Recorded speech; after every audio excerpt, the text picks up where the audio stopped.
నేను అమ్మవారి temple video ఒకటి పోస్ట్ చేస్తే దాని కింద చాలా మంది కమెంట్స్ చేశారు. పర్సనల్ గా కూడా ఈ చుట్టుపక్కల ఉన్న టెంపుల్స్ వీడియోస్ తీయమని చెప్పి. వాటిలో వచ్చిన ఒక కమెంట్ అయితే ద్వారకా తిరుమలలో ఉన్న గోశాల వీడియో చేయమని ఒకరు కమెంట్ అయితే చేశారు. సరే కదా అని నేను కూడా గోశాల వీడియో తీయడానికి గోశాలకు అయితే వచ్చేసాను. ఇదైతే గోశాలకు ఎంటర్ అవ్వగానే వ్యూ అనమాట. గోశాల అయితే చాలా పెద్దగా ఉంది. మొత్తం 310 గోవులు అయితే ఉంటాయంట ఇక్కడ. ఈ గోవులన్నీ కూడా మనలాంటి భక్తులు డొనేట్ చేసిన గోవులేనంట, అంతేకాని గవర్నమెంట్ ఇచ్చిన గోవులు అయితే కాదంట.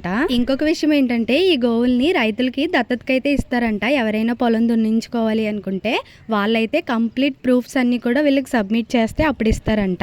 ఇంతకీ ఈ గోశాల ఎక్కడ అనేది చాలా మందికి తెలిసే ఉంటది. ఎవరికైనా తెలియకపోయినా ఒకవేళ ఒకసారి చూసి మర్చిపోయినా గానీ వాళ్ళ కోసం అయితే చెప్తున్నాను. వెంకటేశ్వర స్వామి దర్శనం అయిన తర్వాత అక్కడి నుంచి శివాలయం కు వెళ్లే దారిలో రైట్ సైడ్ అయితే ఉంటుందన్నమాట ఈ గోశాల. నేను వీడియో స్టార్టింగ్ లో చూపించినట్టు ఆర్చ్ లో ఉంటాయి అనమాట. దాని మీద మెన్షన్ చేసి అయితే ఉంటది శ్రీ స్వామివారి గో సంరక్షణ ట్రస్ట్ అని. దీని లోపలికైతే పర్మిషన్ లేనిదే ఎవరిని ఎంటర్ చేయరంట. ఎవరైనా మనీ డొనేట్ చేయాలనుకున్నా కానీ ఆ ఎదర్ ఆఫీస్ దగ్గర అయితే మనీ డొనేట్ చేస్తారంట.